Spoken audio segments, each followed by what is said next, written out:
Hello sa inyo mga kasari, magandang hapon po sa inyong lahat na nanonood ngayon. So for today's video, mag-share ako guys ng aking presyohan sa mga piling items. So marami kasi guys nagre-request kung paano daw ako magpresyo sa aking mga paninda. Kaya namili po ako ng mga ilang items dito sa loob ng aking tindahan para ma-share ko sa inyo guys yung puhunan, bentahan at tubo ko po doon sa mga items na yon. At i-share ko din po sa inyo mga kasari kung ilang porsyento ba yung ipinapatong ko sa mga items na ipapakita ko po sa inyo ngayon. So disclaimer lang po mga kasari, hindi po tayo pare-parehas ng pagpepresyo sa ating sari-sari store. Kanya-kanya po tayo ng pagpepresyo, depende po yan sa kung saan natin nabili yung item, kung ilang porsyento po yung ating ipinapatong. Kaya po mga kasari, magsimula na po tayo. At bali meron po akong nakasulat dito para ma-explain ko po sa inyo ng ayos. Syempre, tayo bago tayo mag-vlog mga kasari ay syempre dapat yung mga sasabihin natin ay maayos at tama. So, dito guys, may mga items na kahit fast moving ay medyo malaki pa rin yung patong ko. Meron namang mga items na dapat ay medyo malaki yung patong ko, pero hindi ganon kalaki yung aking ipinapatong, 'di ba mga kasari? So mamaya ay maipapaliwanag ko 'yon sa inyo. Unahin na po natin mga kasari. Meron ako ditong nakahanda na isang box kung saan dito nakalagay yung mga items na ipapakita ko sa inyo ngayon. So eto guys, ayan, nasa loob ng isang box para hindi ko nakukunin isa-isa, pinagsama-sama ko na dito. So, unahin po natin mga kasari is ito pong kakalungin ko na lang pala kasi nag-iiba yung lighting ng ating ayan. Kukunin ko na lang guys yung ating karton para hindi na mag-iba yung lighting ng ating kakalungin ko na lang tong box. Ayan, pinagkasya talaga. So, unahin natin guys ang asukal. 1/4 po ito, wash. So, ang puhunan po ng asukal ay kada kilo 75. Bali pumapatak po na 18.75 kada 1/4 ang puhunan po ng asukal. Binebenta ko po ito ng 24. Sa iba pang mga kalapit kong tindahan, 25 pa rin sa kanila ang 1/4. So ako guys, nagbaba ako ng piso. So advantage po natin yon bilang isang tindera. 24, may tubo na po tayo dito na 5.25 sa isang 1/4 na asukal. So, okay na yun mga kasari. Bali, 30% po ang aking patong po dito. Pero, imagine nyo mga kasari, 30% na nga yung patong ko dito. Pero, mas malaki pa rin yung bentahan ng mga kakompetensya kong tindahan. Siguro, medyo mahal yung bili nila. Ganun. Doon na lang ako guys, nagbe-base. So, tapos na tayo sa asukal. Ang next naman po natin is yung ating soft drinks na mismo. Ayan. Yung mga mismo po natin na soft drinks. Sa mismo naman po mga kasari, di ba 190 per dozen to. Pumapatak na kada isang bottle is 15.83 yung pinakapuhunan po talaga niya. 20 pesos po yung aking bentahan po ng mismo. Bali, 4.17 po yung tubo ko po dito. Bali, pumapatak po mga kasari na 28% po yung patong ko po dito sa ating mismo. Okay lang yon mga kasari dahil ito po ay inilalagay natin sa ating rep. Pinapalamig po natin yan. At ilang araw po yan or minsan linggo pa yung itinatagal sa rep. Depende kung gaano kalakas ang soft drinks sa lugar nyo. So, nagko-consume to ng electricity. Medyo maliit pa nga guys yung patong natin dahil ang tubo lang natin dito ay 4.17. Alam nyo naman, patuloy yung pagtaas ng soft drinks na kailang adjust na tayo dito sa bentahan natin ng mismo. So, tapos na tayo dyan sa soft drinks. Ang sumunod natin is itong Max Glow na sobrang mabenta dito sa tindahan. Itong tag to 20 pesos ko. Bali, ang puhunan nito mga kasari ay 15 pesos. So, may tubo po ako na 5 pesos. Sa iba pong mga kalapit kong tindahan, mga kakompetensya ko, 25 pesos na po ito. So, mas mura pa rin po yung aking bentahan. Pero yung patong ko po dito ay umabot na po ng 33%. Yung patong ko po dito. Pero imagine niyo na lang guys, sa kakompetensya ko, umabot ng 25 pesos yung bentahan nito. So, mas malaki pa yung percentage ng patong nila. 'Di ba? 33%. So, may tubo tayo dito na 5 piso. Mura kasi guys yung nabibilhan ko nito. Na-order ko to sa NSD Trading, yung malapit na wholesaler dito. Ayan, Max Low. Ang sumunod naman po mga kasari is yung toyo po natin na dato puti, 200 ml. 10 pesos po ang puhunan nito. 2 pesos po yung patong natin dito. Ang tubo po natin, 2 pesos po. So, 12 pesos po yung ating bentahan. Bali pumapatak mga kasari, ang patong po natin dito ay 20% kasi 2 pesos po yung ating tubo. 10 pesos ang puhunan, 12 pesos yung ating bentahan. Ganon din po mga kasari, hindi nagkakalayo sa suka.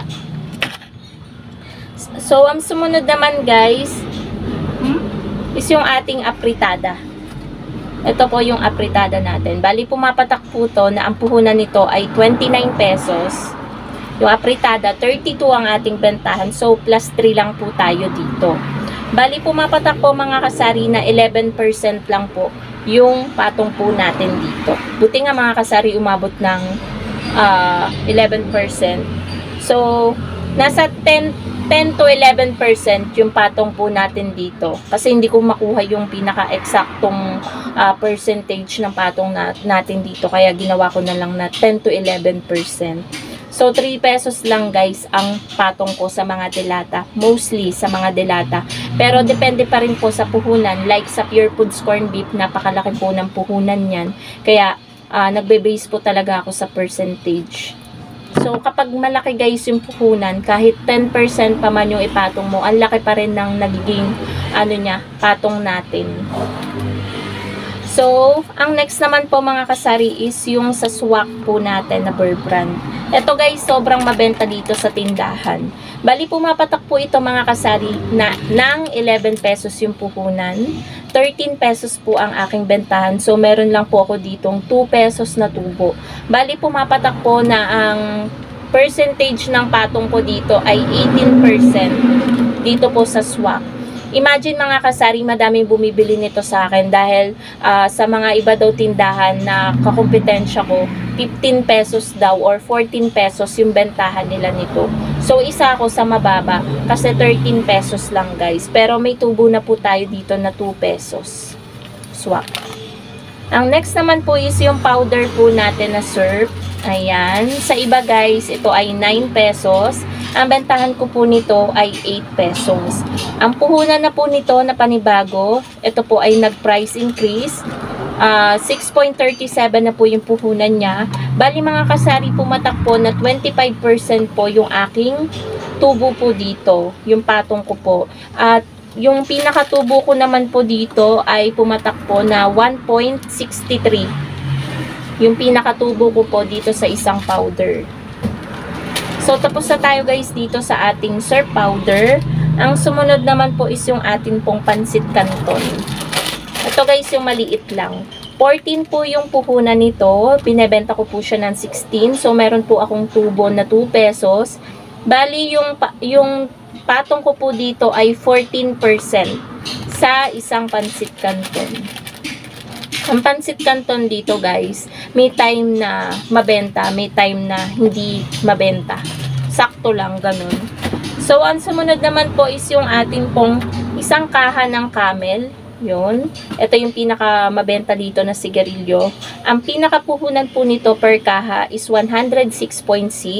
Binebenta ko po siya ng 6 pesos per stick, 120 ang isang kaha. Bali po sa isang kaha, may tubo po ako na 13.4. At ang patong ko naman po dito sa isang kaha na to ay 13% lamang po. Imagine niyo mga kasari, dapat 'di ba, malaki, kung malaki yung puhunan natin sa item, ay malaki din dapat yung patong natin. Pero depende guys yan kung fast moving yung inyong paninda. Like ito yung nangunguna sa pinakamabentang sigarilyo dito sa aking tindahan.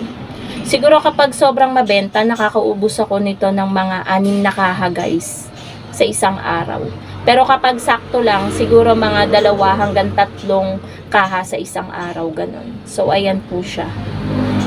So, ang next naman po mga kasari is yung atin pong Skyflakes na kondensada. Ito po pumapatak po na nasa 65 pesos ang isang balot. Di bali pumatak po na 6.5 yung puhunan kada isa. Ang bentahan ko po is 8 pesos. So, meron po akong tubo na 1.5 kada isang peraso nitong biskwit na to. So, bali 23% mga kasari yung pinaka percentage ng patong ko po dito sa Skyflakes. Ito guys, hindi masyado siyang mabenta. Ang next naman po is yung ating pong Alfonso. Syempre, magsasama na din ako ng alak para kumpleto, recados na yung mga paninda na isa-share ko sa inyo guys, yung puhunan, bentahan at tubo ko. So, yung Alfonso, ito guys sa baba. Ayan. Yung Alfonso po, 310 po ang bentahan ko ng Alfonso dito. Bali, yung puhunan po niya is 280. Bali, yung pinakatubo ko po mga kasari is 30 pesos. Sa Alfonso dito guys, ang merong tumatawag. Hayaan na natin guys yan. Ang patong ko lang po dito na porsyento ay 11% mga kasari. Diba? Ang baba. Kung iano nyo yan guys sa ibang tindahan, talagang siguro yung tubo nila, yung patong nila is nasa 20%. Pero guys, yung iba pa nga, ang bentahan niyan, talagang mahal. Pero tayo, saktuhan lang yung bentahan natin. Meron din naman kasi mga kasari na advantage and disadvantage kung mababa kang magpresyo, kung masyado kang mataas magpresyo, meron yung advantage and disadvantage. Maganda yung nasa saktuhan lang tayo, nasa gitna. Yung katamtaman lang yung pagpepresyo. So, ang sumunod naman guys is yung ating itlog. Yung ating egg, ang bentahan po natin, XL po ang size nito, 10 pesos. Bali, pumapatak po yung puhunan niya ng 7.66 kada isang peraso. Kasi 230 guys per tray ang XL.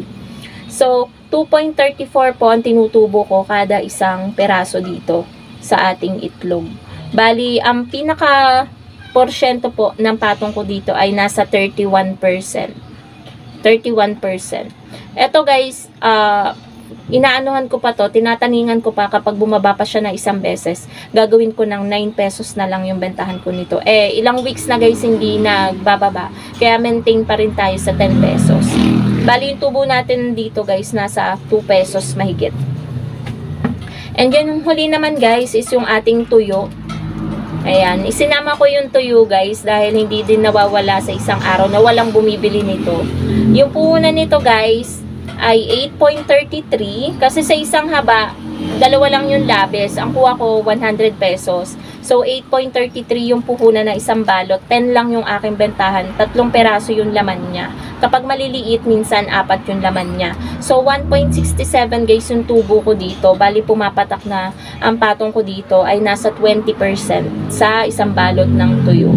At fast moving to mga kasari ang tuyo. So, yun lamang po mga kasari, ganyan po ako mag-pricing sa mga panindang pinakita ko po sa inyo. Depende po talaga yan sa puhunan, sa kung fast moving or hindi, yung ating pagpepresyo mga kasari. So, ako bilang tindera, kung magpresyo ako guys, saktuhan lang. Ayoko kasi na masasabi at magrereklamo sa akin yung mga customer, lalo na yung i-compare ka sa ibang tindahan na, ay bakit doon ang babang magpresyo, sa'yo ang mahal. Diba napakasakit sa damdamin nun. So, maigi mga kasari na mag-observe din po tayo sa mga kalapit nating tindahan, kung magkano yung presyo ng ganito, ng ganyan, para doon lang tayo guys magbe-base. Dapat hindi tayo lalayo doon. And, nakadepende din yung pagpa-pricing po natin siguro sa lugar kung saan nakapwesto yung ating mga tindahan. So, yun lamang po mga kasari. Sana nag-enjoy po kayo dito sa aking pag-share ng pricing ng mga panindang ito. Thank you so much for watching. Magandang hapon po sa inyong lahat and happy selling mga kasari. Bye po!